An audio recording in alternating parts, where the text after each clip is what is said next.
ጤና ይስጥልን የብላክ ላይ ሚዲያ ቤተሰቦች እንደምን አላችሁ? በወቅታዊ ጉዳይ ከአማራ ፋኖ አደረጃጀቶች የተሰጠውን መግለጫ ወደ እናንተ ማቅረብ እንጀምራለን። አብራችሁን ቆዩ።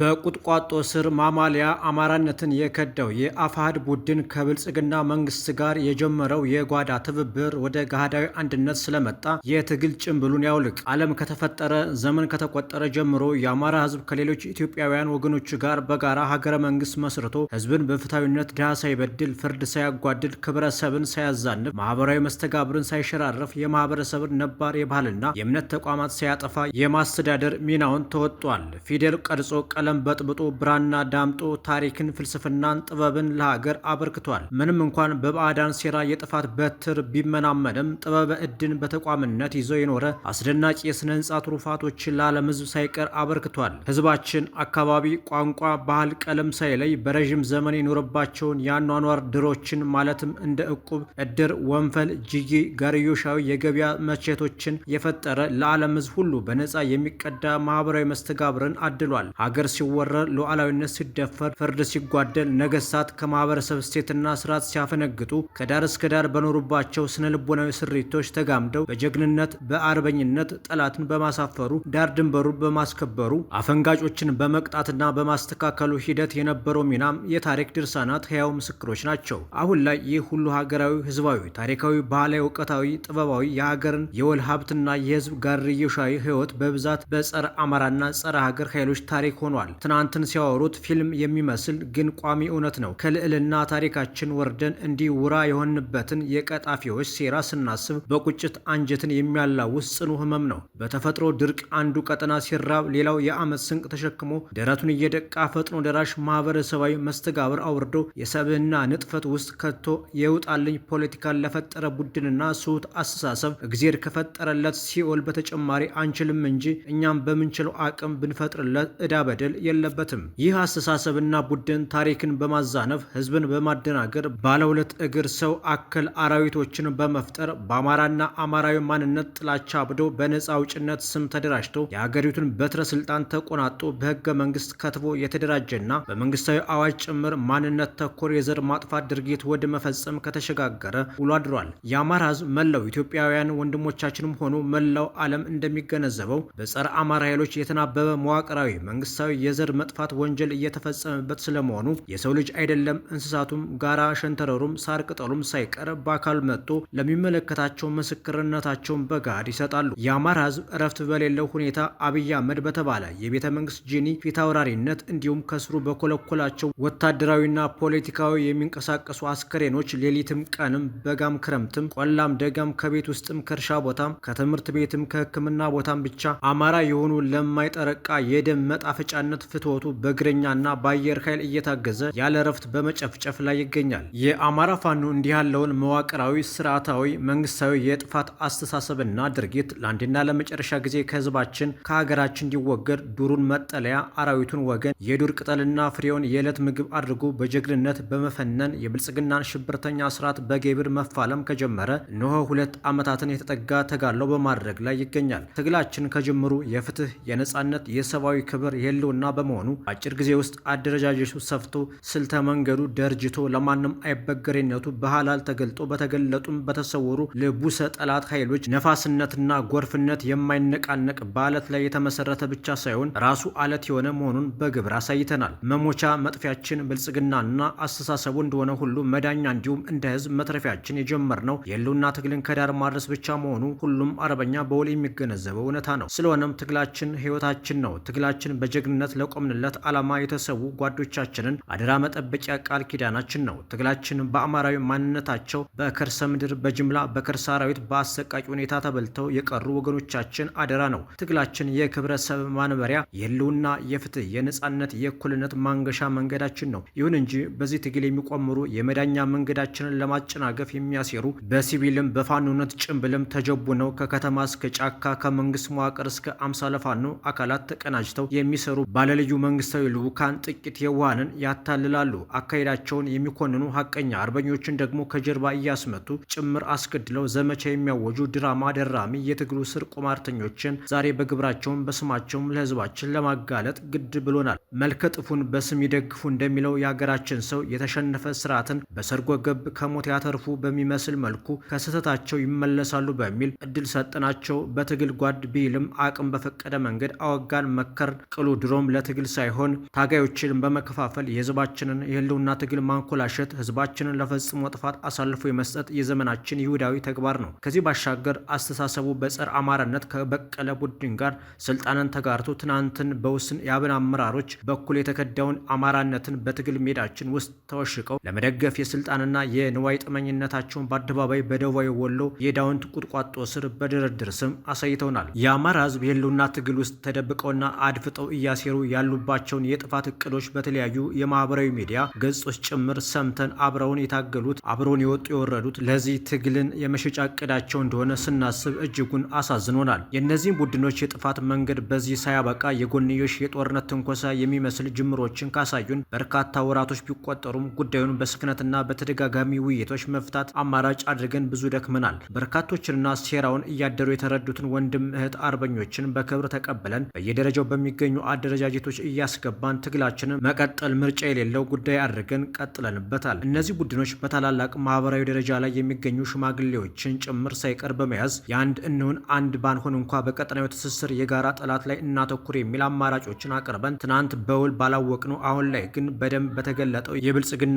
ሎሌልነታቸው እንደሆነ መላው ሰራዊታችንም ህዝባችንም በውል የተረዳው የአደባባይ ሀቅ ነው። ከምንም በላይ እንደ ፋኖ አደረጃጀት እነዚህ አካላትን እንዲህ የምንልባቸውን ማሳያዎች በጥቂቱ እንደሚከተለው እናቀርባለን። አንደኛ፣ በሸዋ ቀጠና የእስክንድር ሚሊሻ መከታው ማሞና የብልጽግና ተቀጣሪው ቡድን የሩቁን ትተን የቅርቡን ብናነሳ የተተኳሽ ክፍተቱን ከብልጽግና ወታደራዊ መኮንኖች ድርጎ ተሰፍሮለት ለአማራ ህዝብ የህልውና ትግል የወጡ አርበኞችን ወደ ጠላት ቀጠና ለውጊያ እንደሚያሰማራቸው እያጭበረበረ በአማራ ፋኖ በሸዋ አደረጃጀት ፋኖች ላይ ነጎድጓድ ክፍለ ጦር ላይ ሳሲት፣ አይዞሽ አሞራ፣ ጭራሮ፣ ደብር፣ በዞ፣ ጭምብሬና አራዳ እንዲሁም በናደው ክፍለ ጦር ላይ ከአድማ ብተና ሚሊሻና መከላከያ ጋር ከበባ መፈጸም ላይ ከአብይ አህመድ ወታደሮች ጋር ተቀናጅተው ተባብሮ ለ3 ተከታታይ ቀናት ጦርነት ከፍቷል። ሁለተኛ፣ ጎንደር ቀጠና ላይም የእስክንድር ነጋውና የጌታ ስራደው ሚሊሻ ደረጀ በላይ ደቡባዊ የጎንደር ቀጠና ላይ 206ኛ ኮር ስር የሚንቀሳቀሱ ጥቂት የጥፋት ቡድኖች መጋቢት 17 2017 ዓ.ም ሌሊት ላይ የአማራ ፋኖ አንድነት በጎንደር አንደኛ ኮርና የጉና ክፍለ ጦር አካል የሆነችን የስማዳን ሀገረ ቢዘን ብርጌድ አባላትን በተኙበት ረሽነው ወጥተዋል። ሚያዝያ 3 2017 ዓ.ም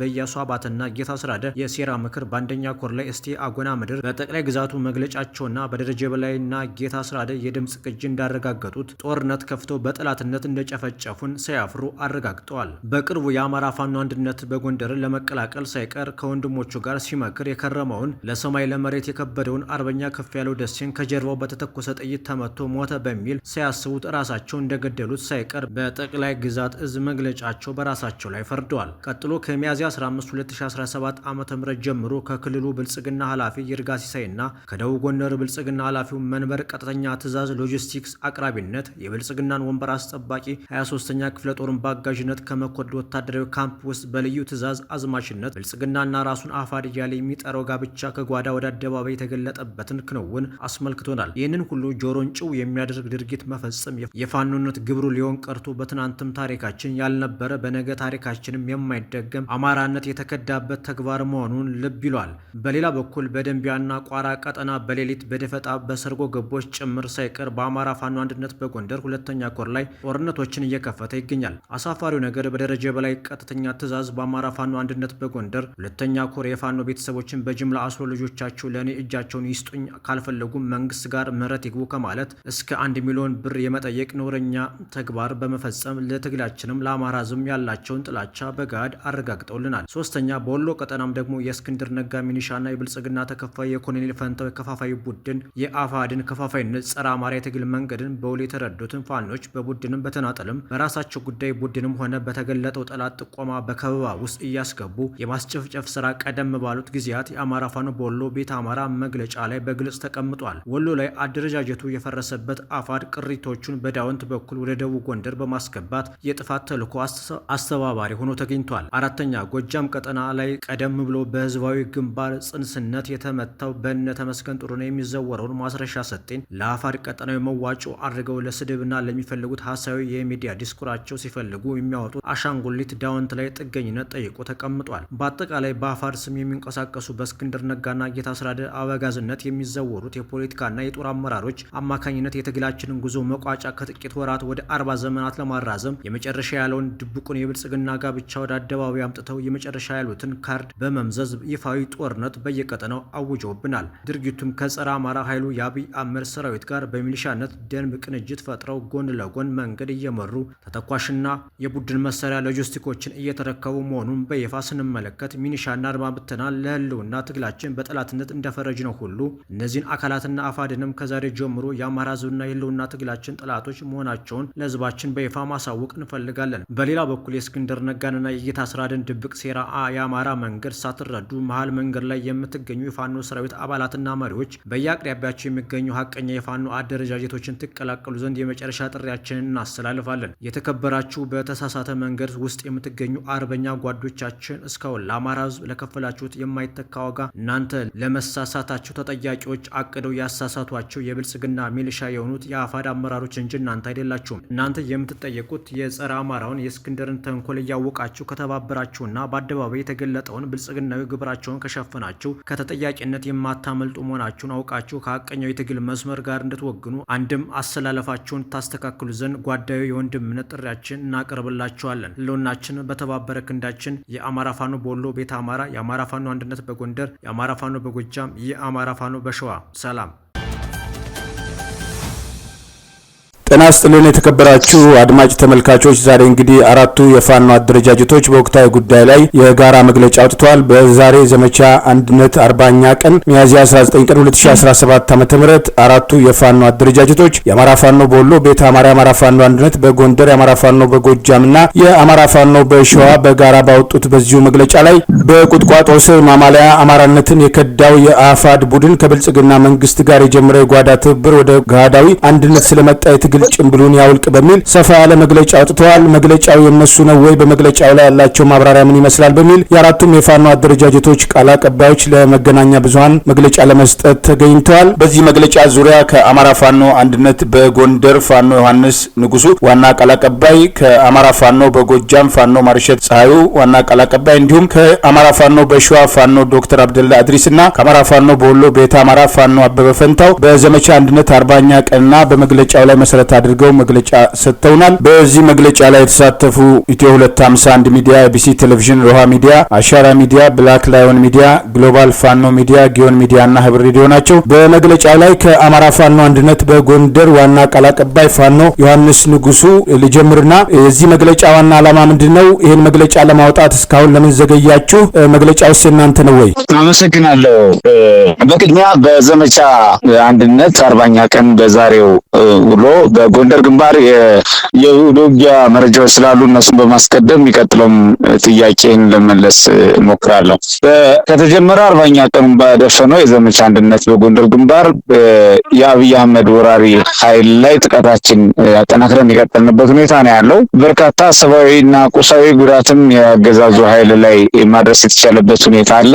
በደቡባዊ ጎንደር የውጊያ ግንባር 5 የተመረጡ አካባቢዎች የአማራ ፋኖ አንድነት በጎንደር የሜጀር ጀነራል ባንታ ባታ አንደኛ ኮር አካል የሆኑ ክፍለ ጦሮች እና የሰራዊት አባላት ጠላትን ክፉኛ እየደቆሱ ያሉበት ዕለት ነው ዛሬ። በተለይ ከስማዳና እስቴ አካባቢዎች የተመለመሉ የብርሃኑ ጁላን ወራሪ ለመቀላቀል በሁለት አውቶቡስ ሞልተው በግዳጅ ወደ ማሰልጠኛ ሲጓዙ የነበረ ቁጥራቸው 80 የሆኑ ምልምል ወታደሮችን የአማራ ፋኖ አንድነት በጎንደር የሜጀር ጀነራል ባንታ ባታ አንደኛ ኮር ባደረገው ድንገተኛ ኦፕሬሽን መኪናቸው እና አጃቢዎቻቸው በቁጥጥር ስር ያዋልንበትና በምርኮ ስራ አድርገን እያጣራን ያለንበት ሁኔታ ነው ያለው። በሌላ በኩል የአንደኛ ኮር አካል ጣና ገላውዲዮስ ክፍለ ጦር ዛሬ ከጠዋቱ 12 ሰዓት ጀምሮ በአንበሳሜ ከተማ የመሸገውን ጠላት በመክበብ የተሳካ ወታደራዊ ኦፕሬሽናቸውን እያደረጉ ሲሆን ለጊዜው ቁጥሩ ያልታወቀ የጠላት ኃይል ሙትና ቁስለኛ መሆኑን ከስፍራው ያሉ መረጃዎች የደረሱን ሪፖርቶች ያሳያሉ። ወደ ውጊያው አሁንም እንደቀጠለ ባለበት ሁኔታ ስላለ የተሟላ መረጃ በቀጣይነት ድረሰን የምናደርስ ይሆናል። ልጫና ገላውዲዮስ በተሰኙ ልዩ ቦታዎች ደግሞ እንደዚሁም የታቀደ ማጥቃት የከፈተው የአማራ ፋኖ አንድነት በጎንደር የሜጀር ጀነራል ባንታ ባተ አንደኛ ኮር ከኮሩ የተውጣጣ ተወርዋሪ ኃይል ነው። ውጊያው እንደቀጠለ ሲሆን ይሄውም የተሟላ መረጃ በጠላት ላይ ሰብአዊና ቁሳዊ ኪሳራ የደረሰ መሆኑ የተረጋገጠ ቢሆንም ምን ያህል የሚለውን ቁጥር ለማስቀመጥ ያህል መረጃዎችን እያሟላን ያለንበት ሁኔታ ነው ያለው። ሆኖም ግን ጠላት በዚህ ግንባር በተመሳሳይ ሲመታ ነው ያለው። በደቡብ ጎንደር ቀጠና ጉራምባ የተባለ ልዩ ቦታ እንደዚሁም የዙፋን ጠባቂው የአብይ አህመድ ሰራዊት ላይ ጠንካራ ክንድ እያሰራፉ የሚገኙት የአማራ ፋኖ አንድነት በጎንደር አጼ ፋሲል ክፍለ ጦርና የጣና ገላውዲዮስ ክፍለ ጦሮች በጋራ ነው። እነዚህ ክፍለ ጦሮች በጋራ በሚያደርጉት አውደ ውጊያም ምቱን መቋቋም የተሳነው የጠላት ኃይል እየተፍረከረከ የሚገኝበት ሁኔታ እንዳለ ማረጋገጥ ተችሏል። እንደተጠናቀቀ በተመሳሳይ ዝርዝሩን የምናደርሱ ነው ማለት ነው። በደቡባዊ ጎንደር ቀጠና እንደዚሁም በተጨማሪ በደቡባዊ ጎንደር ቀጠና ማህደረ ማርያም ዙሪያ የሰፈረው የጠላት ኃይል በተመሳሳይ ሰዓት ተከቦ እየተመታ የሚገኝበት ሁኔታ ሲሆን የአማራ ፋኖ አንድነት በጎንደር አንደኛ ኮር ሜጀር ጀነራል ባንታ ባተ ተወርዋሪ ክፍለ ጦር የግንባሩን ጠላት በማጽዳት አሁን ተጋድሎ እየፈጸመ የሚገኝበት ሁኔታ አለ። በሌላ በኩል አዲስ ሰልጥኖ ከመጣውና ከነባሩ የባዴን አድማ ብተና መካከል ቁጥራቸው 12 የሚሆኑ አባላት የአድማ ብተና ሰራዊት አባላት ማለት ነው ሙሉ ትጥቃቸውና ቁሳቁሳቸውን እንደያዙ ከጎንደር ከተማ ካምፕ የአገዛዙ ካምፕ በመሸሽ አገዛዙ በመክዳት የአማራ ፋኖ አንድነት በጎንደር የጎንደር የበጋሻው ክፍለ ጦርን መቀላቀል ችለዋል። ይህን ተከትሎ ከውስጥ ቁጣ በመነሳቱ የአገዛዙ ሰራዊት በየአቅጣጫው ወጥቶ ላሰሳ በሚል የከተማዋን አዋሳኝ ቦታዎችንና የከተማዋን ዳርቻ የሆኑ መንደሮች ውስጥ በመግባት ሰላማዊ ዜጎችን እያዋከበ እየደበደበ እና እያሰረ የሚገኝበት ሁኔታ ነው ያለው። ሆኖም ግን ሰራዊት አባላቶቹ የአድማ ብተና ሰራዊት አባላቶቹ የአማራ ፋኖ አንድነት በጎንደር በጋሻው ክፍለ ጦርን በሰላም ተቀላቅለዋል ማለት ነው። የአድማ ብተና አባላቶቹ የመጣ ነው ህዝባችን መውጋት እንደማይገባም በማመን ሲሆን ሰራዊቱ ከፍተኛ መሰላቸትና ተስፋ መቁረጥ ላይ በመሆኑ ቅርብ ጊዜ ሁሉም መፍረሱ አይቀሬ ነው ሲሉ ያስረዱበት ሁኔታም አለ ማለት ነው። ይህም ሰራዊት የአድማ ብተናም የሌላ መዋቅሮችም የአብይ አህመድ ሰራዊትም ሌላው መዋቅርን እንደማለት ነው። የዘመቻ መረጃ 40ኛ ቀኑ ዘመቻ መረጃዎች በጎንደር ግንባር የጠቀስኳቸውን ይመስላሉ። ሌሎች ዝርዝር እንደደረሱን የምናቀርብ ይሆናል። በመቀጠል በዛሬው ዕለት የወጣውን አራቱ ግዛት የፋኖ መዋቅሮች ያወጡትን አደረጃጀቶች ያወጡትን የጋራ መግለጫ መሰረት አድርጎ ምን ማለት ነው በዚህ ዙሪያ በተባለው አንድ ሁለት ሀሳቦች ላስቀምጥ። መግለጫው እውነት ነው አውጥተናል። መግለጫውን ያወጣንበት ዋና ምክንያት ደግሞ እንደሚታወቀው የአማራ ህዝብ ትግል ሀቅና እውነትን ይዞ መስዋዕትነት የተከፈለበት ያለ መሆኑ እየታወቀ ልዩ ጠባብና ልዩ የፍላጎቶች የቡድን የግል ፍላጎቶች ያሏቸውና ትግሉን ለመጥለፍ ዓላማ ያደረጉ ኃይሎች በትግሉ ውስጥ በመግባት አያሌ ጥፋት እና መደናገር በህዝብ ውስጥ እንዲፈጠር በታጋይ ውስጥ እንዲፈጠር በማድረግ አንድ እግራቸውን ከፋኖ ሌላ እግራቸውን ከሌላ አድርገው የረበሹን የቆዩበት ሁኔታ ነው ያለው። ይህም እንደ ጎንደርም ብዙ ተግዳሮቶች ሲገጥሙ የቆዩ ቢሆንም በቅርቡ ከብልጽግና ጋር በቀጥታ የስልክ ልውውጥ እያደረጉ የተገኘው የአፋድ የአመራር ክፍል እንዳለ ይታወቃል። ይህ የአመራር ክፍል ደግሞ አፋድ ከብልጽግና ጋር በቀጥታ እንደሚገናኝ በዓለም አደባባይ ተገልጦ የታየ ጉዳይ በመሆኑ ይህን መሰረት ያደረጉ ትግሉን የመጥለፍ በትግሉ ላይ ጥንቃቄ የሌላቸው ነገሮች እንዲፈጸሙና እጅግ ዋጋ የሚያስከፍሉ አሉታዊ ተጽዕኖ እያደረጉ የነበረበት ሁኔታ ስለነበር በተደጋጋሚ በንግግር እንዲፈታ በተደጋጋሚ ማጥራት የማስረዳት ሁኔታ እንዲኖር ታሳቢ በማድረግ በትዕግስት ጊዜ የቆየም ቢሆንም አፋድ ብልጽግና መጨረሻ ላይ ጦርነት በእኛ ላይ ማወጁ ይታወቃል። ቀደም ሲል ጓዳችን አርበኛ ከፍ ያለው ደሴን ሳይቀር በማምታታት ከጀርባ ተመቷል ብለው ጓዳችን የተመታበት ሁኔታም እንዳለ ይታወቃል። ስለዚህ ጓዳችን ተመቶልበት እጅግ መራር የነበረ መሆኑ ይታወቃል። በዚህ አጋጣሚ የተሰማን ሐዘን ጥልቅ ነው። ሆኖም ግን ይህ ቡድን የብልጽግና ቡድን መሆኑ መጨረሻ ላይ ጭምብሉ ተገልጦ የወጣበት ወቅት ላይ ስለደረሰ ሌላ ሌላው ታጋይ በሰላም የሚታገለው አካል ጋር ተቀላቅሎ እንዲታገል ያስፈልጋል። ከዛ ውጭ ግን በወረራ እንደዚሁም ደግሞ ከብልጽግና ጋር ትስስር በማድረግ የብልጽግና ሰራዊት ወይም ደግሞ የአብይ አህመድ ሰራዊት ጋር ትስስር በማድረግ ወረራዎችንና ንጹሃን ታጋዮች ላይ የሚደረጉ ትንኮሳዎች እንዲቆሙ ያደረግነው ጥረት በተደጋጋሚ ያደረግነው ጥረት ፍሬ አልባ በመሆኑ ከዚህ በኋላ የመከላከል አማራጭም ሊታሰብበት የሚችልበት ምዕራፍ ላይ መድረሳችን በማወቅ እንዲሁም ደግሞ ይህን በመረዳት ያወጣነው መግለጫ ነው። ይህ የመከላከል ተፈጥሯዊ መብት ነው። ራስን የመከላከል ተፈጥሯዊ መብት ደግሞ ግዴታ ተግባራዊ የሚሆንበት ወቅት በመሆኑ ይሄን ተግባራዊ ለማድረግ ራስን ወደ መከላከል ቁመና ወታደራዊ ሆነ ፖለቲካዊ ቁመና የምንሸጋገር መሆኑን ለአስረግጠን ለህዝባችንም ለደጋፊያችንም ለማሳወቅ እንወዳለን። የሰራዊታችን አባላት ዘርፈ ብዙ ግብ እየተፈጸመባቸው ማህበረሰባችን ባንክ እየተዘረፈና በርካታ በደል እየተፈጸመበት ድረሱልኝ የሚል ጥሪ እያደረሰልን የቆየ ቢሆንም ነገሩ በሰከረ መንገድ እንዲፈታ ከፍተኛ ጥረት እያደረግን የቆየን መሆኑ ይታወቃል።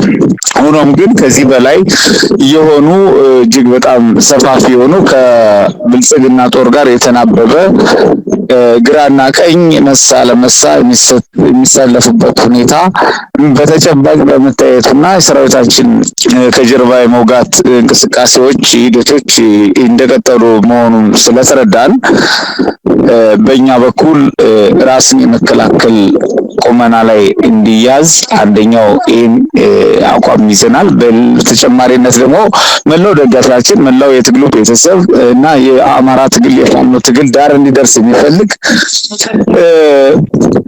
ምናልባትም እንታገላለን የሚሉ ከቤታቸው ሲወጡ ትግልን ብቻ ታሳቢ አድርገው ለአማራ ሕዝብ ቅንነት ሊታገሉ የወጡ ጓዶችን ወደ ሰላማዊ የሚታገሉ ጓዶቻቸው ጋር ተቀላቅለው እንዲታገሉ እንዲገፋፉና እንዲመክሩ በዚህ አጋጣሚ ጥሪ እያስተላለፈን ከዚህ ውጭ ግን ከአፋድ ውስጥ አፋድ ካልገባችሁ ወይም ለብልጽግና ካላደራችሁ ብልጽግና ትግሉን ሲጠልፈው እሺ ብላችሁ ካልተቀበላችሁ ከብልጽግና መከላከያ ራሱን መከላከያ ሰራዊት ብሎ ከሚጠራው ኃይል ጋርና ከሚሊሻ ወይም ከሌሎች አካላት ጋር ሆነን እንደምንሳቸዋለን የሚል እንቅስቃሴ መጀመሩን ተረድታችሁ ራሳችን ወደ መከላከል የሚሸጋገር የሚችልበት ምዕራፍ ላይ መሆናችን ለማወጅ ነው መግለጫ የተሰጠው። አመሰግናለሁ።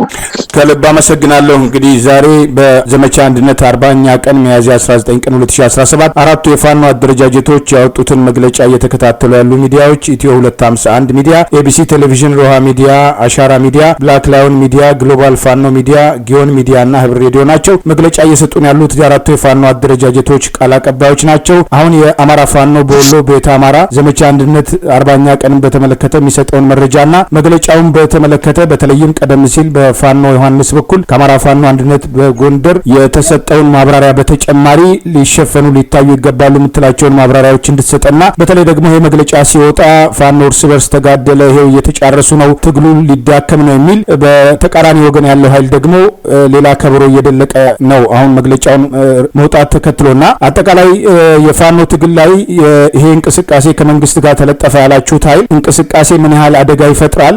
እናንተስ በጋራ እዚህ አቋም ላይ ለመድረስ አልዘገያችሁም ወይ? አመሰግናለሁ ወንድሜ። እንግዲህ ዘመቻ አንድነት ግለቱን ጠብቆ 40ኛ ቀኑ ላይ ደርሷል።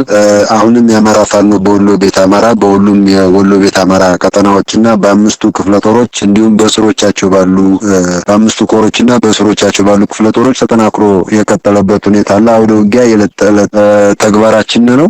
ከዚህ ጋር ተያይዞ በአውደ ውጊያ በጀመረ ከቅርብ ጊዜ ጀምሮ አብላጫውን እንደያዝንና በጣም እያዳከም ነው ከዛሬ ደርሰናል። ከዚህ ጋር ተያይዞ በየሁሉም ቀጠናዎች በእኛ ቀጠና በወሎ ቀጠና ብቻ ሳይሆን በሁሉም ንጹሃኑን መሰረት ያደረገ ጭፍጨፋ አለ። በተለይ በወሎ ቤት አማራ ቀጠና ሰሜን ወሎ ላይ የነበረው ደቡብ ወሎ አካባቢም የነበረው ጨፋ አሁን ምዕራብ ወሎ አካባቢ በጣም ተጠናክሮ የቀጠለበት ሁኔታ አለ። በተለያዩ አካባቢዎች በሁሉም የምዕራብ ወሎ በ11 እና ወደ አካባቢ ወረዳዎች አሉ። እነዛ አካባቢ ከፍተኛ የሆነ የንጹሃን ጭፍጨፋና የሰብአዊ መብት ጥሰት እየተፈጸመ እንዳለ ለማስገንዘብ እፈልጋለሁ። ከዛ በዘለለ የብርሃኑ ጁላ ጦር እንግዲህ የአብይ አህመድ ዙፋን ጠባቂ ሰራዊት እንደሆነ ይታወቃል። አድማ ብተናውም ሚሊሻውንም ጭምር በተለይ በቅርቡ ሰልጥኖ የመጣው አድማ ብተና አርበኛ ዮሐንስ እንደገለጸው እየኮበለለ ፋኖን እየተቀላቀለ ያለበት ሁኔታ አለ። እንደ አማራ ፋኖ በወሎም ሰሞኑን ወልዲያ ላይ ከተደመሰሱት በተጨማሪ ባገኙት አጋጣሚ ሁሉ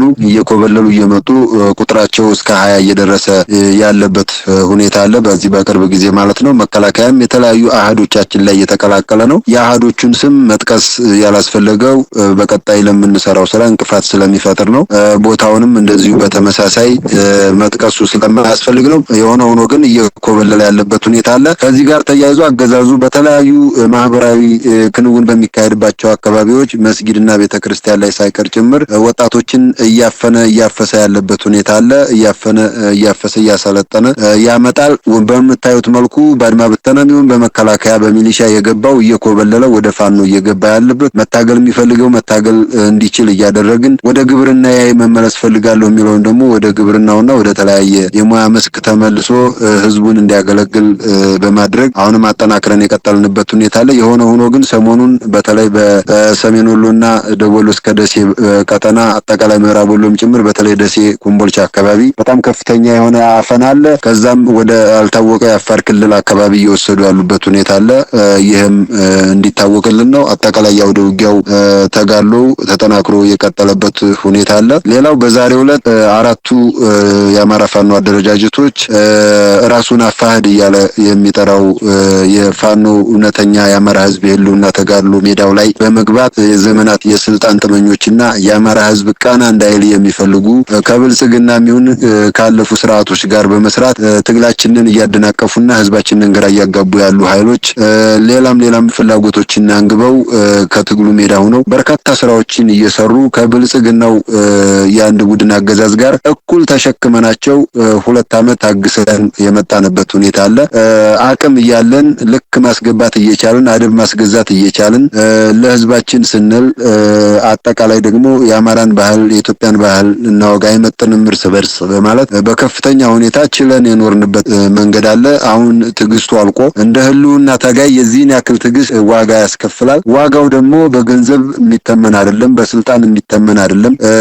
በሰው ህይወት ከሰው ህይወትም ደግሞ በጅምላ ነው ህይወት የምናጣው፣ በጅምላ ነው የተፈናቀልነው የምንፈናቀለውም በጅምላ ነው በድሮንም በጀትም በመድፍም የምንጨፈጨፈውና ከዚህ አንፃር ትግስቱ በጣም በስቷል ብለን እናምናለን። ከዚህ ጋር ተያይዞ የሆነ ሆኖ ህዝባችን ወቅቱን ጠብቆ ማወቅ ስላለበትኝ ለዛሬ ይህንን መግለጫ ለማውጣት ተገደናል። ካሁን በፊትም ያወጣናቸው መግለጫዎች አሉ። በተለይ ደግሞ በቅርቡ አዋጅ ጭምር አውጀው የአማራ ህዝብ የህልውና ተጋድሎ እየተጋደሉ ያሉ አራቱ አደረጃጀቶች ሰራዊቶች ላይና አጠቃላይ አመራሮችም ከስም ማጥፋት ጀምሮ እኩል ከብልጽግና የሚዲያ ሚሊሻዎች ጋር በመሰለፍ ሚዲያ ጭምር በማዋቀርና በማደራጀት ከፍተኛ የሆነ የፕሮፓጋንዳ ጦርነትም ምንም መቋቋም ብንችልና መከላከል ብቻ ሳይሆን አጥቂም የሆነ ፕሮፓጋንዳና ሚዲያ ቢኖርንም በከፍተኛ ሁኔታ ግን ዘምተውብን ያለበት ሁኔታ አለ። ይህንን ተቋቁመን እንደ ህልውና ትግል እንደሚያስከፍለው ዋጋ ግን ለህዝባችን ማሳወቅና የመጨረሻ ትግስታችን ማለቁና ህዝባችንም የአማራ ህዝብም እንደ ህዝብ ጉዳዩን ሊካፈልና ሊታገል ይገባል ብለን ስላሰብን ይህንን መግለጫ ለማውጣት በቅተናል። ከፍጹም ትግስት ጋር ማለት ነው። ነገሩ እንግዲህ ከብልጽግናው መንግስት ጦር መሳሪያና ተተኳሽ ጭምር እየተሰጣቸው እንደሆነ 100% የተረጋገጠ ነው። በብዙ መንገድ እያየን ያለንበት ሁኔታ አለ። ተተኳሽ አሟልተናል፣ በዚህ ቦታ እነከለ ይሄዳሉ፣ በዚህ ቦታ ለስራ እነከለ ይሄዳሉ፣ አፈና እናደርጋለን፣ አመራር እንመታለን፣ ትግላቸውን እናደናቅፋለን በሚል ብዙ ስራዎችን እየሰሩ ነው። አብረዋቸው ያሉ ውስጥ አርበኞችም እየነገሩን ነው። በተለይ ደግሞ በጎንደር ቀጠናና በሸዋ ቀጠና በጣም ጠንከር ያለ ጦርነት የከፈቱበት ሁኔታ አለ። ሸዋ ላይ እንደምታስታውሱት በድሮንም በከባድ መሳሪያ ሽፋንም እየተደረገላቸው በመከታው ማሞ የተመራ በእስክንድር ነጋ አጋፋሪነት መከታው ማሞ እየመራ የአማራ ፋኖ በሸዋ ላይ በጣም ከፍተኛ ጦርነት ከፍተው ብዙ ዋጋ እያስከፈሉ እንደሆነ ይታወቃል። የአቅም ማነስ ሳይሆን እርስ በርስ መጋጨቱን ስላልተው ነው። በስራቸው የሚመሩት ሰራዊትም የአማራ ልጅ የአማራን እናት በደል ሊያስቆም የአማራን ህዝብ ህልውና ለማረጋገጥ የወጣ ስለሆነ ይህንን ማድረግ የምንችልበት ሞራል ስላጣን ስነ ልቦናውን ስላልተናበስ ነው እጅግ ተቸግረን የነበረበት ሁኔታ አለ። አሁንም እጅግ ተቸግረን ለህልውና ትግሉ ስንል ጅብ ከሚበላን ጅብ በልተን ለመቀደስ እንደሆነ የአማራ ህዝብ ኢትዮጵያውያኖችም ጭምር እንዲያውቁልን እንፈልጋለን። በተለይ የትግሉ ባለቤት የአማራ ህዝብ ይህንን እንዲያውቀው እንፈልጋለን። ጦር መሳሪያ በግምገማው መከላከያ ይሰጣቸው። አሁን ባለው ነባራዊ ሁኔታ በተለይ ተተኳሽ ብንሰጥ አይከስርም፣ ይታኮሱበታል። ስለዚህ ውጤታማ ነን። ምናልባት ጦር መሳሪያ ላይ ነው ትንሽ ጥንቃቄ ጥንቃቄ ማድረግ ያለብን። ከዛ ውጪ ግን እርግጠኛ ነን ይጠቀሙበታል በሚል የቡድን መሳሪያም በተለይ ደግሞ ተተኳሽ በገፍ እያቀረቡላቸው በድሮንም በከባድ መሳሪያ ሽፋንም እየተደረገላቸው የፋኖ ይዞታዎችን በመምራት ሲፈልጉ ውጊያ በመክፈትም ጭምር እየወጉን ያለበት ሁኔታና አማራ በታሪኩ አይቱት የማያውቀው ኃይል ተፈጥሮብናልና እነዚህ አካላቶች ብዙ ፍላጎትና ብዙ ጎል ያላቸው ናቸው። እንግዲህ የከፈቱብን ጦርነት የብልጽግና መንግስት የሰጣቸውን ተልዕኮ ተቀብለው ብልጽግና መር ነው ተለጣፊ ምናምን ሳይሆን ራሳቸው ብልጽግና ሆነው አጠቃላይ ደግሞ የዳውንቱ የድብቅ ድርድር ድብቅ ባይሆንም ይፋ ወጥቷል። የዳውንቱ ድርድር ውጤት ነው የተከፈተብን ጦርነት። ይሄንን የአማራ ህዝብ እንደ ህዝብ ማወቅ መቻል አለበት። ቁልፉ ጉዳይ የዳውንቱ ድርድር ውጤትና የዛ ስምምነት ውጤት ስለሆነ ወደ ተግባር የገቡበት ሁኔታ አለ። እንግዲህ በሸዋ አርበኛ እነ አቶ መከታው ማሞ እነ ኮሎኔል ፈንታው ሙሐባው እነ ጌታ አስራደ ማስረሻ ሰጤ እና ዋናው አጋፋሪ እስክንድር ነጋ ማለት ነው ከብልጽግናው መንግስት ጋር ዳውን ከተደራደሩ በኋላ የድርድሩ አካል የድርድሩ ዋና ነጥብ የሆነው አንዱ ከኛ ጋር ሆናችሁ ትወጋላችሁ ነው። ተደራድረው ሊገቡ ነው የነበረው። ገብተው አይጠቅሙንም። ትግሉ ሜዳ ላይ ሆነው ማዳከም መቻል አለባቸው። መንገድ መምራት መቻል አለባቸው። ከኛ ጋር ጎን ሆነው እየኮበለለ ሰራዊታችንም ስላስቸገረን እንዳንድ የሰራዊታችን አካል ሆነው ይወጋሉ ነው። ከዛ በመቀጠል እነዚህ አካላቶች ብዙዎቹ በባዕዴን መንገድ አማራ ነፃ ይወጣል ብለው የሚያስቡ ስብስቦችም እንደሆኑ ይታወቃሉ። እዚህ ስማቸውን የጠቀስኳቸው አካላቶች ባዕዴን የያዘው መንገድ የአማራን ህዝብ ነፃ ያወጣል የሚሉ ሶስተኛ ባዕዴን ለመሆንና ስልጣን ለመያዝ ጭምር እየሰሩ ያሉ እንደሆኑ ምንም የተረጋገጠ መሆኑን ህዝባችን ሊያውቀው ይገባል። እኛ የወጣ ነው የአማራን ህዝብ ህልውና ለማረጋገጥ ከህልውናው በኋላ ደግሞ ወደ ስልጣን ህልውናውን ለማስቀጠል ደግሞ በልኩ የኢኮኖሚና የስልጣን ባለቤት የሚሆንበትን ትግል ይዘን ነው እየሰራን ያለ ነው። ከዛ በመቀጠል በጣም መታወቅ ያለበት ነገር ለምነናል። በፍጹም ትግስት ከጠበቅን በኋላ ነው ወደዚህ ነገር የገባ ነው። በተለይ ደግሞ ዲያስፖራ መርም ነው። የዲያስፖራው ማህበረሰባችንም እዛው ዲያስፖራውን እሾህም በሾህ ነው መታገል መቻል አለበትኝ።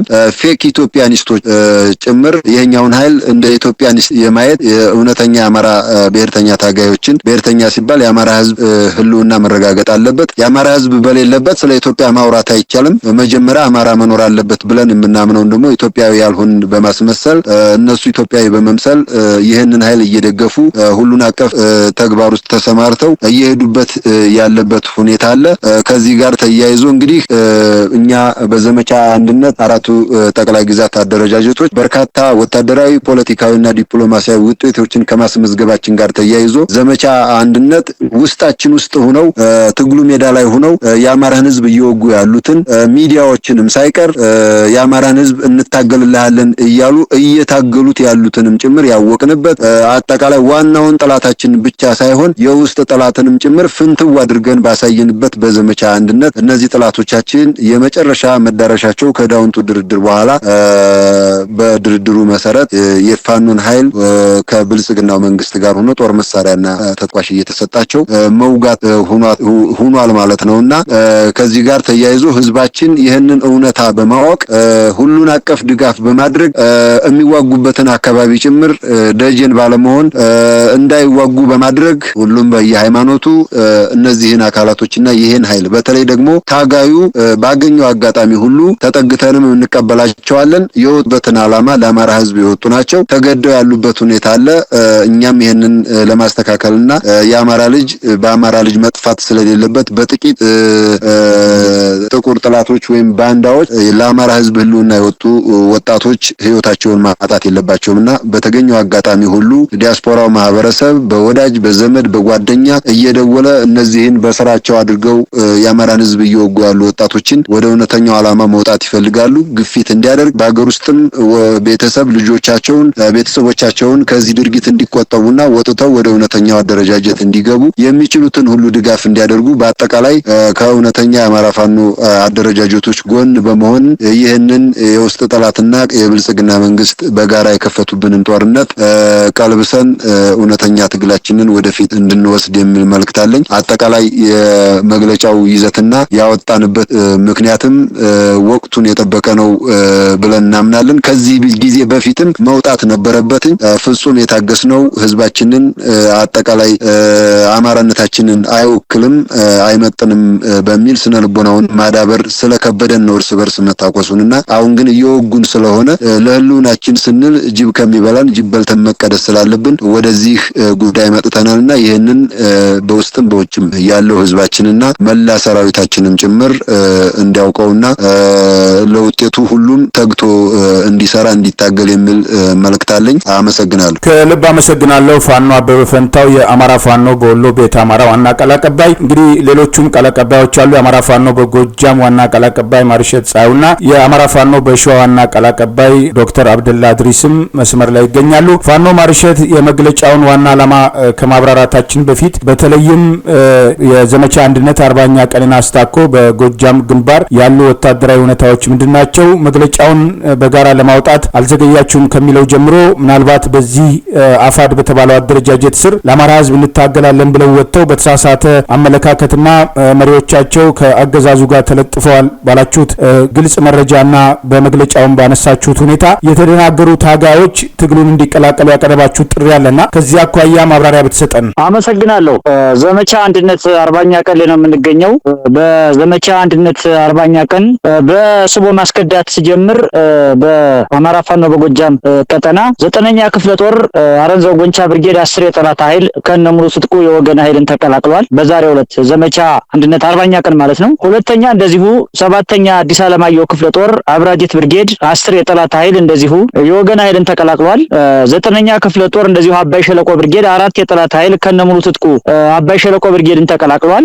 3ኛ ጎጃም አገው ምድር ክፍለ ጦር ኤፍሬም አጥናፉ ብርጌድ 3 የጠላት ኃይል ከነሙሉ ስጥቃቸው እንደዚሁ ኤፍሬም አጥናፉ ብርጌድን ተቀላቅለዋል። በአጠቃላይ 28 የሚደርስ የጠላት ኃይል 27 የሚደርስ የጠላት ኃይል የአማራ ፋኖ በጎጃምን በዘመቻ አንድነት 40ኛ ቀን በዕለተ እሁድ ተቀላቅለዋል ማለት ነው። እኛም እንኳን ደህና መጣችሁ ብለናል። ለሌሎች ወንድሞቻቸውም አላግባብ መስዋዕትነት እንዳይከፍሉ መሳሪያቸውን ተቀብለን ከፈለጉ እንዲታገሉ እድል አመቻችተን ካልፈለጉ ደግሞ ወደ የቤተሰቦቻቸው በክብር የሚሸኙ መሆናቸውን ገልጸን ሌሎች የጠላት ሰራዊት መካከለኛ አመራሮችና አባላትም ቀናቸውን እየጠበቁ እንደሆነ በተጨባጭ ለማረጋገጥ ችለናል። የጠላት ሰራዊት እየፈረሰ ያለበት ሁኔታ ነው ያለው። ሁለተኛው ወደ አውደ ውጊያ ስንሄድ በትናንትናው ዕለት ጃሂማላ ላይ በተደረገ ውጊያ በዘመቻ አንድነት 39ኛ ቀን ማለት ነው በተደረገ ውጊያ 63 የሚደርስ የጠላት ኃይል ሲደመሰስ በአራተኛ ክፍለ ጦር ማለት ነው አንድ ኮሎኔል ጌዲዮን የተባለ የክፍለ ጦር አዛዥ አብሮ ተደምስሷል። እንደዚሁም ወርቅ ሜዳ ከተባለች የጃዊ ቀጠና ወደ ጃሂማላ ለቆረጣ ማጥቃት የሄደ አንድ የሻለቃ አመራር እንደዚሁ ተደምሷል። በአጠቃላይ በዘመቻ አንድነት 39ኛ ቀን በነበረው አውደ ውጊያ አንድ ኮሎኔል ጌዲዮን የተባለ የክፍለ ጦር አዛዥና አንድ የሻለቃ አመራር ጨምሮ አካባቢውን ጃሂማላ የተባለውን አካባቢም ለቆት በሩጫ ወደ አቸፈር ቀጠና ገብቷል ጠላት። በዛሬው ዕለት ዘመቻ አንድነት 40ኛ ቀን ወደ አውደ ውጊያ ስንሄድ በአማራ ፋኖ በጎጃም ሁለተኛ ተፈራ ዳምጤ ክፍለ ጦር በሁለት ግንባር ባደረገው ከባድ ማጥቃት ከባህር ዳርና ከአዴት እንዲሁም ከጎንጅ ቆለላ በርከት ያለ ቁጥር ያለው እግረኛ እና ዙ23 ብረት ለበስ ታንክ ታጥቆ ወደ ሞጣ ለማለፍ በተለምዶ ቆሎ መሻጫ ዘማ እና አስተሪዮ ወደሚባለው ቦታ ተንቀሳቅሶ የነበረው ጠላት በረብ ውስጥ ከገባ በኋላ በነበልባሉ መብረቁ ተፈራ ብርጌድ እና በዮሐንስ አለማየሁ ብርጌድ እንዲሁም በሁለተኛ ተፈራ ዳምጤ ክፍለ ጦር ጥምር ኮማንዶ ኃይል ከበባ ውስጥ በማስገባት በዲሽቃ ብቻ ባደረጉት ጦርነት አካባቢውን ለቆ ቁስለኛና አስክሬን ይዞ ወጥቶ ከባህር ዳር ሞጣ ሊሄድ የነበረውን ጭኖ የነበረውን ካድሬ ጭኖ የነበረውን ሎጂስቲክስ ሳያደርስ ሐሳቡ ተስተጓጉሎበት ሙትና ቁስለኛ ተሸክሞ ተመልሶ ወደ ባህር ዳር ሄዷል ማለት ነው። በነገራችን ላይ ከባህር ዳር ሞጣ ያለው መንገድ የጠላት ኃይል አምና 2016 ዓመተ ምህረት በዕለተ ስቅለት ለመጨረሻ ጊዜ እንደዛሬው አይነት ከባድ ምት ገጥሞት ተመልሶ ወደ ባህር ዳር ከገባ በኋላ ከባህር ዳር ሞጣ ለመሄድ በደብረ ማርቆስ እየዞረ ነው በቅብብሎሽ የሚሄደው እንጂ በዚህ መንገድ አልፎ አያውቅም። አካባቢውም እጅግ በጣም ጠንካራ የሚባል ተዋጊ እጅግ በጣም ብዛት ያለው ተዋጊ ያለበትና በሳል አመራር ያለበት አካባቢ በመሆኑ ለአንድ ዓመት ከምናምን አቁሙበት የነበረውን መንገድ ዛሬ ለማስቀጠል ሲሞክር ነው ይሄ ምት የደረሰበትና ተመልሶ አፍሮ ተሸማቆ ተመልሷል። ሁለተኛው እዚሁ መብረቁ ተፈራ ብርጌድ አይጠፋዘር የተባለ የሞጣ ከተማ 5 እና 6 ኪሎ ሜትር ርቀት ላይ በሚገኝ አካባቢ ከሰሞኑ ከደቡብ ጎንደር ተገፍተው በሁለት ጠላት ግራቀኝ ተገፍተው ወደ ጎጃም ሁለት ጁነሴ ወረዳ የተሻገሩ የስቴደንሳ ብርጌድ የአማራ ፋኖ አንድነት በጎንደር የስቴደንሳ ብርጌድ አባላት ወንድሞቻችንና የመብረቁ ተፈራ ብርጌድ አንድ ሻለቃ በጥምር ባደረጉት ውጊያ አይጠፋዘር ወደ ተባለ ቦታ ተንቀሳቅሶ የነበረ ጠላት ከባድ ምት ገጥሞት አመራር አስመትቶ አስክሬንና ቁስለኛ ትቶ ዙ23ቱን አስመትቶ ተመልሶ ሞጣ ከተማ ገብቷል። በዚህም በዛሬው ዕለት የአማራ ፋኖ አንድነት በጎንደር ስቴዴንሳ ብርጌድ እና የአማራ ፋኖ በጎጃም ተፈራ ዳምጤ ክፍለ ጦር መብረቁ ተፈራ ብርጌድ ጥምር ማጥቃት አድርገው ዓለምን ያስገረመ እጅግ በጣም ለመላው አማራ ዜናውን ለሰማ ሁሉ ለወገን ሐሴት የሆነ ኩራት የሚያጭር ገድል ሰርተዋል። ይህ የአንድነት ውጊያ ተጠናክሮ መቀጠል እንዳለበትና ወደ ጎጃም የመጡ የጎንደር ወንድሞቻችን ባደረጉት ማጥቃት የተደሰቱት የሁለተኛ ተፈራ ዳምጤ ክፍለ ጦር መብረቁ ተፈራ ብርጌድ አባላትም ከጎጃምም ወደ ጎንደር ሂደን መዋጋት እንፈልጋለን፣ የወንድሞቻችን ጀግንነት አኩርቶናል የሚል አስተያየት የሰጡበትን አውደ ውጊያ ተመልክተናል። በአጠቃላይ በአማራ ፋኖ በጎጃም በ40ኛ ቀን ባደረገው ውጊያ ማለት ነው መብረቁ ተፈራ ብርጌድ በሚንቀሳቀስበት ቀጠና ውስጥ ሁለት ቦታ ላይ ከባድ ሰብአዊና ቁሳዊ ኪሳራ ደርሶ በጠላት ላይ በድል አጠናቋል። ሌላው ያነሳው ጥያቄ እንግዲህ አፋድን በተመለከተ ያወጣ ነው የጋራ ድርጅታዊ መግለጫ ነው። ወደ መግለጫው ዋና ነጥብ ከመሄደ በፊት ምንም እንኳን ወደፊት ለአማራ ሕዝብ የምንገልጸው በሰፊው በዝርዝር በዶክመንተሪም ጭምር የምንሰራው ጉዳይ ቢሆንም እስክንድር ነጋ ወደ አማራ ትግል እንዴት መጣ፣ መቼ መጣ፣ ለምን መጣ፣ እነማን አመጡት የሚለውን ይዞት ከመጣው ፕሮጀክት ጽንሰት ጀምሮ እስከ ውልደቱ እድገቱና አሁን እስካለበት ሂደት ድረስ ማብራራት ያስፈልጋል። ዛሬ ላይ ባልገልጸውም ማለት ነው። ነገር ግን ባጭሩ እስክንድር ነጋ ወደ አማራ ትግል የመጣው ከፕሪቶሪያ ስምምነት በኋላ የአማራን ጠመንጃ ሸክፎ በቢጫ ፔስታል ለብልጽግና ሊያስረክብ ነው የመጣው። በዚህ መሃል ውስጥ የአማራን ፋኖ ይመራሉ የተባሉ ሰዎችን እነ ዘመነ ካሴን፣ እነ አስረስ ማረን፣ እነ አርበኛ መሳፍን ተስፉን፣ እነ ምሬ ወዳጆን፣ እነ አበበ ፈንታውን ሌሎችንም የአማራ አናብስቶች በገንዘብ ጭምር በመደለል የነሱ መሪ ሆኖ ለመምጣትና አሁን በጀመረ ድርድር መንገድ የአማራን ጠመንጃ በቢጫ ፔስታል በኩርቱ ፔስታል ጠቅሎ አማራ ጥያቄ አልባ ለማድረግ አማራን ተወካይ አልባ ለማድረግ አማራ አብዮት አካሂዶ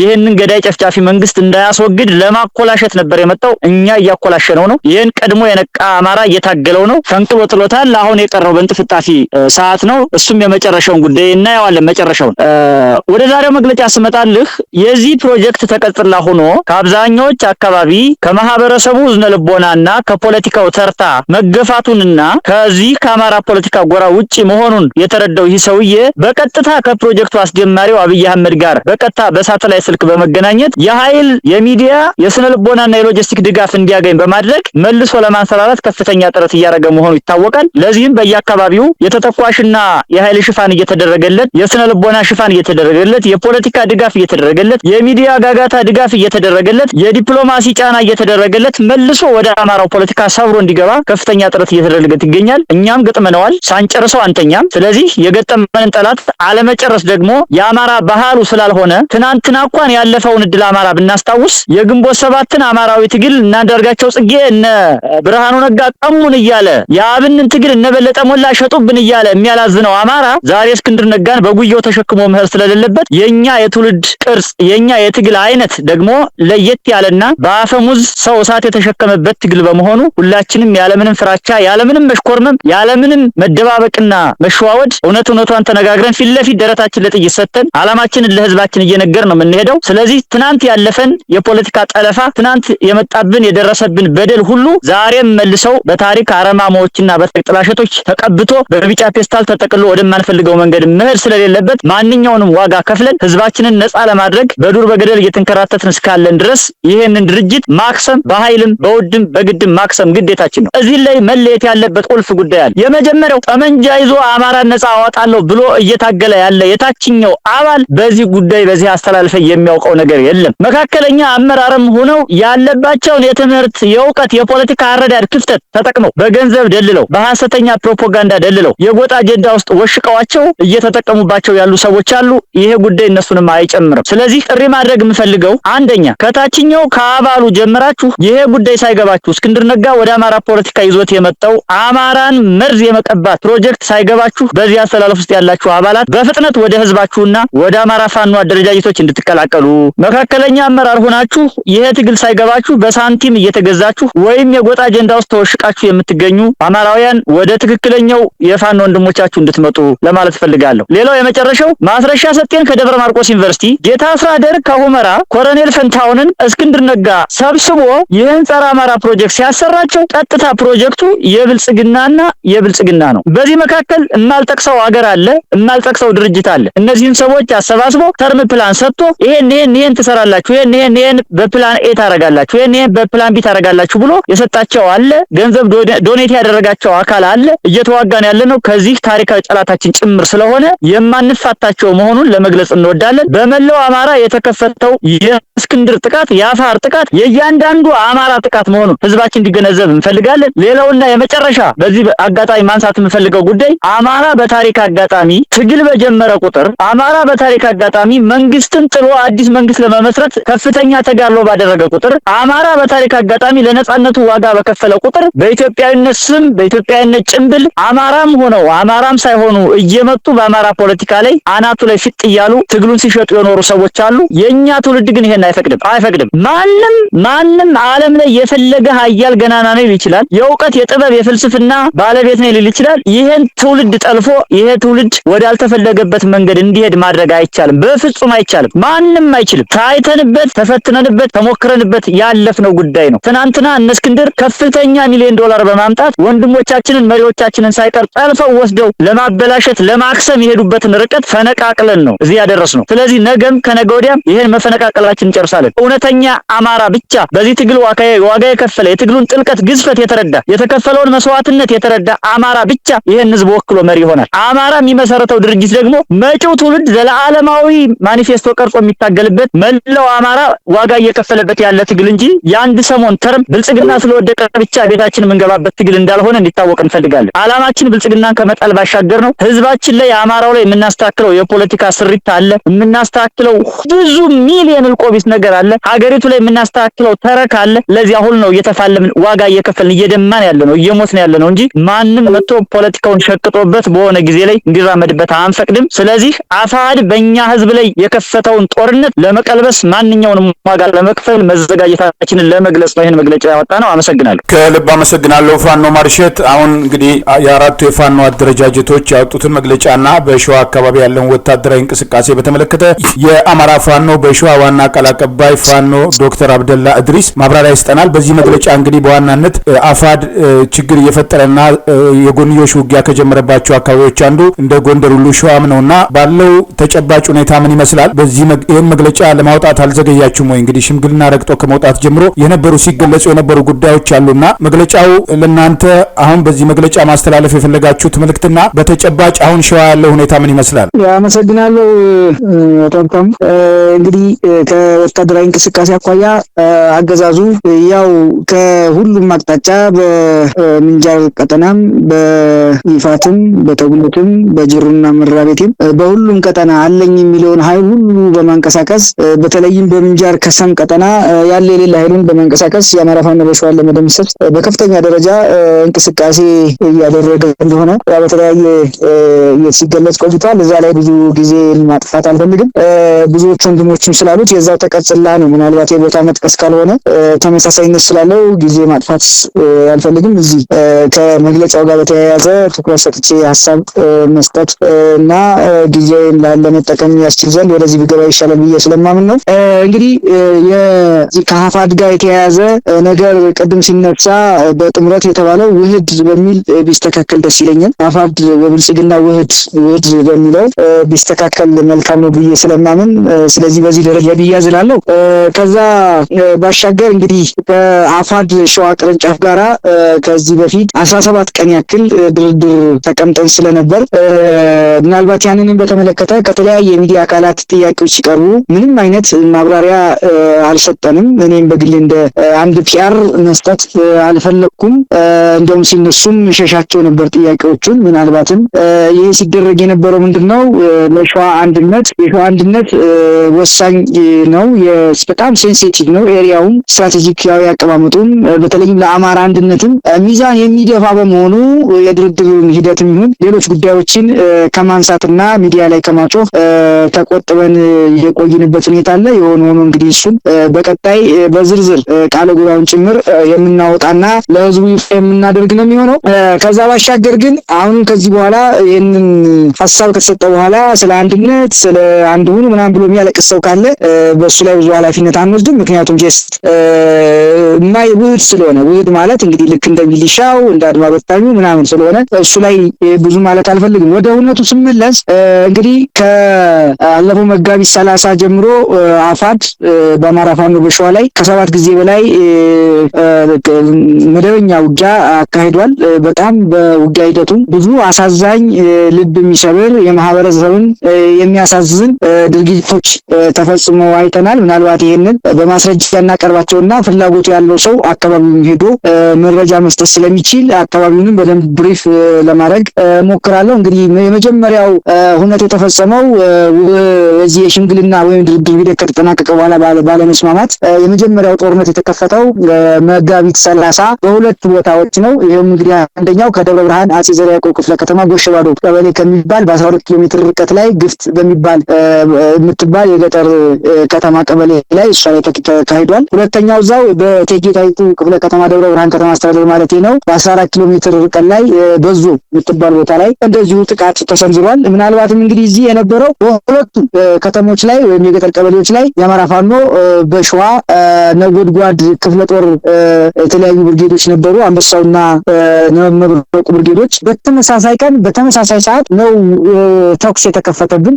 እንግዲህ የሚሆነው ከሌሊቱ 10 ሰዓት አካባቢ ሁለት ቦታ ላይ ውጊያው ተከፈተ ማለት ነው። መጣው ነው የከፈቱት፣ እኛም የለንም። ምናልባት ይሄንን እዛም አካባቢ ያለ ሰው አድማጭ ተመልካቾችም የናንተ ማረጋገጥ ስለሚችሉ በዞና ግፍት የምትባል ቀበሌ ወይም ጎሸባዶ ጨምሬ ቀጠና የሚባል ቼክ ማድረግ ስለሚችሉ አድማጭ ተመልካቾችም እውነታውን መረዳት ስለሚቻል እዛ ላይ በነበረው ሁኔታ ግፍት ላይ የመጣው ኃይል እንግዲህ ምርኮኛ ምናምን ማለት አይቻልም። ምክንያቱም ሰራዊቱ እኛ ጋርም ተቀላቅሎ ያየንበት ሁኔታ ስላለ እሱን ምርኮኛ ብሎ መግለጽ እኔ አልፈልግም፣ የሚያውቁትም ነገር ስለሌለ በነበረው ሁኔታ ያው ልክ ውጊያው ከጠዋቱ 11 እስከ 6 ሰዓት ከተካሄደ በኋላ በነበረው እንቅስቃሴ ያው አፋድ ወደ ኋላው የመመለስ እና በርካታ ኃይሉ ወደዚህ የመቀላቀል ሁኔታን ያሳየው። ግፍትም ላይ በተመሳሳይ ውጊያው ተካሄደ። እዛም ላይ እንደዚሁ በጣም በርካታ ሰብአዊና ቁሳዊ ውድመት ከደረሰ በኋላ ያም ተመልሶ ወደ ሳሲት እና አይዞ ሻሞራ ወደሚባል ቦታ ነው የተመለሱት ማለት ነው። እንግዲህ የሁለቱ በዚህ ከተጠናቀቀ በኋላ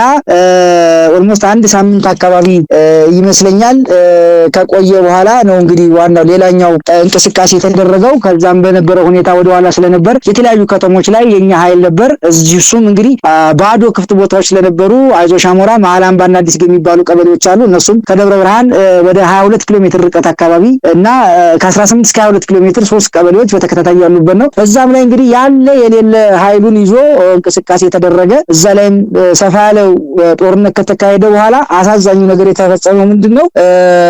ልክ ፊት ለፊት ሁለቱ አፋድና የአማራ ፋኖ በሸዋ ውጊያ ላይ በነበሩበት ከደሴ መስመር እንግዲህ ታስታውሳላችሁ ከደብረ ብርሃን ወጣ ብለን ቀይት የምትባላለች ከዛ ሙሉ መከላከያው እንቅስቃሴ አደረገ ማለት ነው። የቆረጣ ማለት ነው። ቆረጣ ሲያካሂድ እዛው ከፊት እየተዋጉ ያለ ከኋላ ሲታፈኑ ከዛም በፊት ተተኳሽ ምናምን ቅድም አበበ ባለው ልክ እንደሚቀርብ እኛም እናውቃለን። ልክ ሲታፈኑ የድምጽ ሪከርድ አለ በነገራችን ላይ እሱንም እንልክላቸዋለን። ምንድነው ይሏቸው የነበረው? ከዚህ እኛለን ከላይ ደግሞ መከላከያችን አለ በየት እንደምትወጡ ብለው ነው ያፈኗቸው። ወደ ላይ ጥቁር አስፋልት ነው መከላከያ አለ፣ ወደ ታች ደግሞ እነሱ አሉ። መሀል ታፈኑ። ከዛ በኋላ እንደምንም ብለው ሰብሮ የመውጣት ነገር ተካሂዶ ከነዛ ቀበሌዎች ወደ ኋላ የመውጣት ነገር ተካሄደ ማለት ነው። ከዛም እንግዲህ ቀደም ሲል ወደ ነበረው በዞ ወደምትባለው ቀበሌ እቺ ከደብረ ብርሃን በጣም ባጭር ኪሎ ሜትር ርቀት ላይ የምትገኘው እዛ ቦታ ላይ ለመቀመጥ የተገደዱበት ሁኔታ ነው ያለው። በነገራችን ላይ እዚህ ውጊያ ላይ ምናልባት የከሰም ክፍለ ጦርም ከአራት ብርጌዶች የመጡ ኃይሎች ነበሩ። እነሱንም ጭምር ነው በእንግድነት በመጡበት ተኩስ የከፈቱባቸው። ልክ ቅድም እንዳልኳችሁ ወደ በዞ የምትባል ቀበሌ ሙሉ በሙሉ ኃይሉ ተሰበሰበ ማለት ነው። ይሄ እንግዲህ የሆነው ያው ውጊያ ከተካሄደ በኋላ የኛ ኃይል ወደ አንድ ከተሰበሰበ የከሰም ክፍለ ጦር የተለያዩ ብርጌዶች አሉ ከዛ የተሰበሰቡ ስለነበሩ ይሄ እንግዲህ ሐሙስ አካባቢ የድጋሚ ወረራ እንቅስቃሴ ተደረገ ማለት ነው። የሚያሳዝነው ነገር የከሰም ክፍለ ጦርና ነጎድጓድ ክፍለ ጦር አብረው በነበሩበት ሰዓት ምንድነው የስቅለት ዓርብ እንግዲህ በክርስትና ሃይማኖት እንደምታስታውሱት የትንሳኤና የስቅለት በዓል በጣም የሚከበርበት ነው። ከሐሙስ ጀምሮ እንቅስቃሴ ስለነበር ማለት ነው። ዓርብ ዕለት በስፋት እንቅስቃሴ ያደረጉ በአጋጣሚ የወገን የአማራ ፋኖ በሸዋ ቦታ በስፋት እና በደንብ ይዞ ዝግጅት ስለነበረ ያዛን ቀን መግባት አልተቻለም። በበንጋታው ቅዳሜ ማለት ነው። የቅዳሜ እንግዲህ ማህበረሰቡ የስቅለት አክፍለት ነው፣ የጾም ስግደት ነው እንደምታስታውሱት። ቅዳሜ ዕለት በከፍተኛ ደረጃ እንቅስቃሴ ተደረገ ማለት ነው። እንቅስቃሴ ሲያደርጉ በዚህ ወገን ከፍተኛ የሆነ ዝግጅት ስለነበር በቀጥታ በፊት ይደረግ የነበረው የሜካናይዝድ እና የእግረኛ ሽፋን ተቀይሮ የአየር ኃይል ሽፋን የተደረገ ማለት ነው። መጀመሪያ ላይ ትምህርት ቤቱ ላይ አንድ የድሮን ጥቃት ተሰነዘረ። እኛም ጨረፍ አድርገን ለመግለጽ ሞክረናል። ሰው ስላልነበር ሰራዊቱ ውጪ በነበረበት በሚንቀሳቀስበት ጊዜ የድሮን ጥቃት በድጋሚ ተሰነዘረ። ይሄ እንግዲህ የምላችሁ መቼ ነው? ቅዳሜ የትንሳኤ ዋዜማ ማለት የዛሬ ሳምንት ማለት ነው። ስለዚህ ይሄ ልክ በዚህ እንዳለ ያ ሽፋን ስላገኙ በቀጥታ ገፍተው መጣ ማለት ነው። አፋር ሙሉ ያለውን ኃይል ጠርጎ ወደዛ በመምጣት ቅስሙን የማህበረሰቡን ቅስም በሚሰብር አኳኋን ያ ነገር ተደረገ። የኛም ኃይል እንዲያፈገፍግና እንዲወጣ ተደረገ ማለት ነው። በጣም በሚያሳዝንና በሚያሳቅቅ ሁኔታ እንግዲህ አስቡት። አንደኛ የአካባቢው ማህበረሰብ የክርስትና እምነት ተከታይ ነው፣ የኦርቶዶክስ ተዋሕዶ እምነት ተከታይ ነው። በሚያከብርበት ለትንሳኤ በዓል ዝግጅት በሚያደርግበት ሙሉ በሙሉ ሙሉ ቀን በተኩስ ይንዋጥ ዋለ።